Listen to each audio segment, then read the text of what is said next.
Welcome to my channel new study classes. दोस्तों, यह हमारी वर्ल्ड जियोग्राफी का थर्ड पार्ट है और इसमें हम समस्त ग्रह, क्षुद्र ग्रह, धूमकेतु, उल्का पिंड, इन सभी को अच्छे से समझेंगे। आइए स्टार्ट करते हैं। पहले हम देखते हैं कि हमारा सौरमंडल क्या होता है। तो सूर्य के चारों ओर चक्कर लगाने वाले विभिन्न क्षुद्र ग्रहों, धूमकेतुओं, उल्का पिंडों तथा अन्य आकाशीय पिंडों के समूह को सौरमंडल कहा जाता है और इन सभी में समस्त ऊर्जा का स्रोत सूर्य ही है। आइए तो हम पहले नंबर सूर्य को ही समझ लेते हैं। सूर्य हमारे सौरमंडल का सबसे प्रधान है। यह हमारी मंदाकिनी दुग्ध मेखला के केंद्र से लगभग 30,000 प्रकाश वर्ष की दूरी पर एक कोने में स्थित है। यह देखिए, यह हमारी मंदाकिनी दुग्ध मेखला और यहाँ पर यह जो रेड पॉइंट है, यहाँ पर स्थित है हमारा सूर्य और सौरमंडल। तो यह कितनी 30,000 प्रकाश वर्ष की दूरी पर स्थित है। अब यह प्रकाश वर्ष क्या होता है? तो एक वर्ष में प्रकाश जितनी दूरी कवर करता है उसे एक प्रकाश वर्ष या फिर एक लाइट ईयर कहा जाता है। सूर्य हमारी मंदाकिनी के चारों ओर 2500 किलोमीटर प्रति सेकंड की गति से परिक्रमा कर रहा है और यह अपनी परिक्रमा 25 करोड़ वर्ष पूर्व में पूरी करता है। सूर्य अपने अक्ष पर पूर्व से पश्चिम की ओर घूमता है। सूर्य एक गैसीय गोला है जिसमें हाइड्रोजन 71%, हीलियम 26.5% तथा अन्य तत्व 2.5% हैं। सूर्य के केंद्र का तापमान लगभग 1.5 इंटू 10⁷ डिग्री सेल्सियस तक होता है तथा इसकी जो बाहरी सतह होती है उसका तापमान लगभग 6000 डिग्री सेल्सियस तक होता है। सूर्य की समस्त ऊर्जा का स्रोत सूर्य के केंद्र पर होने वाली नाभिकीय संलयन की प्रक्रिया है। अब यह नाभिकीय संलयन की प्रक्रिया क्या होती है? तो इस प्रक्रिया में 4 हाइड्रोजन नाभिक मिलकर के एक हीलियम नाभिक का निर्माण करते हैं जो कि बहुत अधिक मात्रा में ऊर्जा मुक्त करता है और यही हमारे सूर्य की ऊर्जा का प्रमुख स्रोत है। सूर्य की उम्र लगभग 5 बिलियन वर्ष ज्ञात की गई है। सूर्य के प्रकाश को पृथ्वी तक पहुंचने में लगभग 8 मिनट 16.6 सेकंड का समय लगता है। सूर्य के जो काले धाक धब्बे होते हैं उनका तापमान लगभग आसपास के तापमान से लगभग 1500 डिग्री सेल्सियस तक कम होता है। अब यह काले दाग क्या होते हैं? तो यह ऐसे धब्बे होते हैं जो कि यह ऐसे स्थान होते हैं जो कि प्रकाश उत्सर्जन करने में असमर्थ होते हैं। सूर्य का व्यास लगभग 13,92,000 किलोमीटर है जो कि हमारी पृथ्वी की व्यास का 110 गुना है। पृथ्वी को सूर्य का ताप का 2 अरबवां हिस्सा प्राप्त होता है। अब हमने सूर्य को समझ लिया। अब हम देखते हैं कि सूर्य ग्रहण क्या होता है। तो वह घटना जब पृथ्वी और सूर्य के बीच चंद्रमा आ जाता है तो इस घटना को क्या कहते हैं? सूर्य ग्रहण कहते हैं। यह देखिए, यह है पृथ्वी और यह है चंद्रमा और इन दोनों के बीच में आ जाता है चंद्रमा। तो इस घटना को क्या कहते हैं? सूर्य ग्रहण कहते हैं। अब सूर्य ग्रहण आंशिक और पूर्ण दोनों रूप में हो सकता है। इसका मतलब है कि जब सूर्य का कुछ भाग दिखाई नहीं देता है तो उस घटना को आंशिक सूर्य ग्रहण कहते हैं, लेकिन जब सूर्य पूर्ण रूप से छिप जाता है तो इस घटना को पूर्ण सूर्य ग्रहण कहते हैं। जब सूर्य पूर्ण रूप से छिप जाता है तो उसकी किनारे का कुछ भाग प्रकाशमान दिखाई देता है जिसे कोरोना या फिर किरीट कहा जाता है। इस दृश्य को नग्न आंखों से नहीं देखना चाहिए क्योंकि यह हमारी आंखों को नुकसान पहुंचा सकता है। अब देखते हैं कि प्रकाश मंडल क्या होता है। तो सूर्य के बाहरी आवरण जो कि हमेशा प्रकाश निकालता रहता है उसे प्रकाश मंडल कहते हैं। देखिए, यह है हमारा सौरमंडल और इसमें समस्त ग्रह, उपग्रह, धूमकेतु, क्षुद्र ग्रह, उल्का पिंड सभी नजर आ रहे हैं। तो आइए हम इन सभी को एक एक करके समझते हैं। जितने भी खगोलीय पिंड हैं इन्हें 3 भागों में विभाजित किया गया है। पहला तो परंपरागत ग्रह जैसे कि बुध, शुक्र, पृथ्वी, मंगल, बृहस्पति, शनि, अरुण, वरुण। सेकंड नंबर पर आते हैं बौने ग्रह जैसे कि प्लूटो, चेरॉन, सेरस, 2003 यूबी 313। और थर्ड नंबर पर आते हैं लघु सौरमंडलीय पिंड जैसे कि धूमकेतु, उपग्रह एवं अन्य छोटे छोटे खगोलीय पिंड। ग्रह कहलाने के लिए कुछ शर्तें अनिवार्य हैं, जैसे कि वह पहले नंबर तो सूर्य के चारों ओर परिक्रमा करता हो। सेकंड कंडीशन है कि उसमें पर्याप्त मात्रा में गुरुत्वाकर्षण बल हो जिससे कि वह गोल स्वरूप धारण कर सके। और थर्ड नंबर की कंडीशन है कि वह उसके आसपास का क्षेत्र साफ होना चाहिए, अर्थात कोई भी खगोलीय पिंड उनके मार्ग में नहीं आना चाहिए।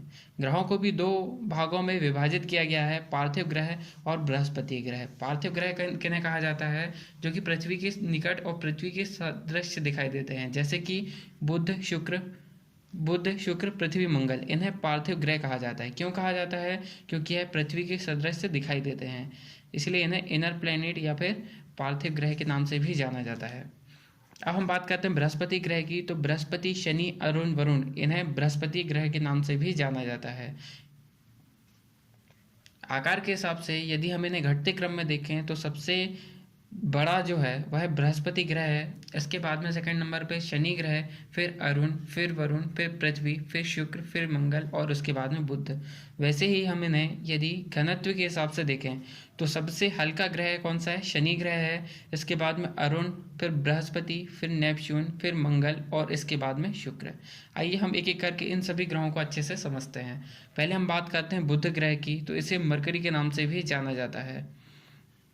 यह सूर्य के सबसे पास का ग्रह है और यह अपनी परिक्रमा सबसे कम दिनों में, केवल 88 दिनों में ही पूरी कर लेता है। इसके अंदर एक चुंबकीय पदार्थ का गुण पाया जाता है, इसलिए इसे चुंबकीय ग्रह के नाम से भी जाना जाता है। इसका तापांतर लगभग 600 डिग्री सेल्सियस है। मतलब यहाँ का दिन का तापमान लगभग 470 डिग्री सेल्सियस और रात का तापमान -184 डिग्री सेल्सियस तक पहुँचा है। इसका कोई भी उपग्रह नहीं है। अब हम बात करते हैं शुक्र ग्रह की। यह पृथ्वी के सबसे नज़दीक का ग्रह है एवं सबसे गर्म ग्रह है। इसमें CO2 की अधिकता होने के कारण यह सूर्य के अधिक से अधिक प्रकाश को अपने अंदर ग्रहण कर लेता है, जिस कारण से यह सबसे अधिक चमकीला नज़र आता है। और CO2 की अधिकता होने के कारण यह सूर्य के प्रकाश को सबसे अधिक ग्रहण करने के कारण यह सबसे चमकीला दिखाई देता है। इसका कोई भी उपग्रह नहीं है। इसे पृथ्वी की बहन के नाम से भी जाना जाता है, अर्थ ट्विन, अर्थ सिस्टर और पृथ्वी का जुड़वा ग्रह, इस तरह के अन्य नामों से भी इसे जाना जाता है। सभी ग्रह पश्चिम से पूर्व की ओर परिक्रमा करते हैं, लेकिन केवल शुक्र और अरुण ही ऐसा ग्रह है जो कि पूर्व से पश्चिम की ओर परिक्रमा करता है।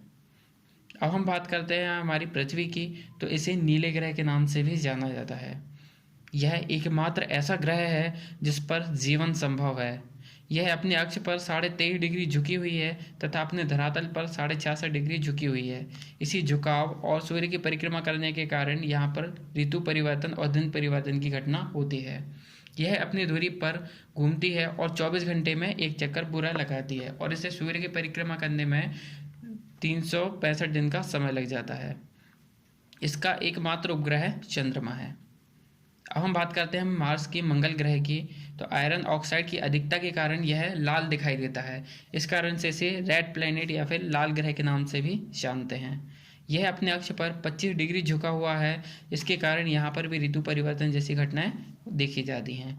मंगल ग्रह पर भी जीवन संभव है और यहाँ पर भी पृथ्वी की भांति दिन और रात समान होते हैं। इसके पास इसके 2 उपग्रह हैं, फोबोस और डीमोस। यह अपनी धुरी पर 24 घंटे में एक चक्कर लगाता है तथा सूर्य की परिक्रमा करने में से 686 दिन का समय लगता है। सौरमंडल का सबसे बड़ा ज्वालामुखी ओलिपस मेसी तथा सबसे ऊंचा पर्वत शिखर निक्स ओलंपिया, जो कि हमारे माउंट एवरेस्ट से लगभग 3 गुना अधिक बड़ा है, यह चंद्रमा पर ही स्थित है। अब हम बात करते हैं जुपिटर की, बृहस्पति ग्रह की। तो यह सौरमंडल का सबसे बड़ा ग्रह है। यह मुख्यतः गैस और द्रव से मिलकर के बना है, इसलिए यहाँ पर ठोस भूमि का अभाव है। लेकिन जो इसके उपग्रह हैं वह ठोस पिंड हैं। गैनीमेड सौरमंडल का सबसे बड़ा उपग्रह है, जो कि किसका? बृहस्पति ग्रह का उपग्रह है। सभी ग्रहों में इसकी घूर्णनचाल सबसे अधिक होती है। मतलब यह केवल 10 घंटे में ही अपने कक्ष पर चक्र लगा लेता है तथा इसको सूर्य की परिक्रमा करने में 12 वर्ष का समय लग जाता है। अब हम बात करते हैं शनि ग्रह की। तो यह दूसरा सबसे बड़ा ग्रह है। इसके चारों ओर प्रकाश की 7 वलयें पाई जाती हैं और इन वलयों की खोज गैलीलियो ने की थी। शनि ग्रह का सबसे बड़ा उपग्रह टाइटन है, जो कि बुध के बराबर दिखता है। टाइटन की खोज 1665 में डेनमार्क के खगोल शास्त्री क्रिश्चियन हाइजॉन ने की थी और यह सौरमंडल का दूसरा सबसे बड़ा उपग्रह है। इसका घनत्व जल से भी कम है, अर्थात यदि इसे जल में रखा जाए तो यह तैरने लगेगा। अब हम बात करते हैं यूरेनस की। तो यह सौरमंडल का तीसरा सबसे बड़ा ग्रह है। इसका तापमान लगभग -215 डिग्री सेल्सियस तक है। इसकी खोज सन 1781 में विलियम हर्शेल ने की थी। शुक्र और अरुण, यह केवल ऐसे 2 ग्रह हैं जो कि पूर्व से पश्चिम की ओर परिक्रमा करते हैं। बाकी समस्त ग्रह पश्चिम से पूर्व की ओर परिक्रमा करते हैं। यह अपनी धुरी पर इतना झुका हुआ है कि यह लेटा हुआ सा दिखाई देता है, इसलिए इसे लेटा हुआ ग्रह भी कहा जाता है। अब हम बात करते हैं नेपच्यून की, वरुण ग्रह की। तो यह एक हरे रंग का ग्रह है और इसकी खोज सन 1846 में जर्मन खगोलज्ञ जॉन गाले ने की थी। इसमें मीथेन की अधिकता होने के कारण इसका रंग हरा दिखाई देता है। यह सूर्य से सबसे अधिक दूरी पर स्थित है। इसके उपग्रहों में टिट्रॉन प्रमुख है। हमने समस्त ग्रहों को पढ़ा, अब हम जानते हैं कि क्षुद्र ग्रह क्या होते हैं। तो मंगल और बृहस्पति, इन दोनों की कक्षाओं के बीच कुछ छोटे छोटे आकाशीय पिंड जो कि सूर्य की परिक्रमा कर रहे हैं, उन्हें क्षुद्र ग्रह के नाम से जाना जाता है, उन्हें क्षुद्र ग्रह कहा जाता है। कुछ खगोल शास्त्रियों के अनुसार जब ग्रहों का विस्फोट हुआ था तब इन क्षुद्र ग्रहों का निर्माण हुआ था और तब से यह सूर्य की परिक्रमा लगातार कर रहे हैं। फॉरवेस्टा एकमात्र ऐसा क्षुद्र ग्रह है जिसे नग्न आंखों से देखा जा सकता है। अब हम बात करते हैं कोमेट या फिर धूमकेतु क्या होता है। तो सौरमंडल के छोर पर बहुत ही छोटे छोटे अरबों पिंड हैं जो कि पुच्छल तारे या फिर धूमकेतु कहलाते हैं। इन्हें पुच्छल तारे क्यों कहते हैं? क्योंकि यह पूंछ के समान दिखाई देते हैं। यह गैस और धूल के संग्रहण होते हैं जो कि आकाश में लंबी एक पूंछ के समान एवं चमकीले गोले के रूप में दिखाई देते हैं। अब हम बात करते हैं उल्का पिंड की। तो उल्का पिंड प्रकाश की चमकीली धारी के रूप में दिखते हैं जो कि आकाश में क्षण भर के लिए दमकते हैं और उसके बाद में लुप्त हो जाते हैं। उल्का पिंड आखिर होते क्या हैं? तो यह क्षुद्र ग्रहों के टुकड़े और धूमकेतु, इन दोनों के द्वारा छोड़े गए धूल के कण ही होते हैं।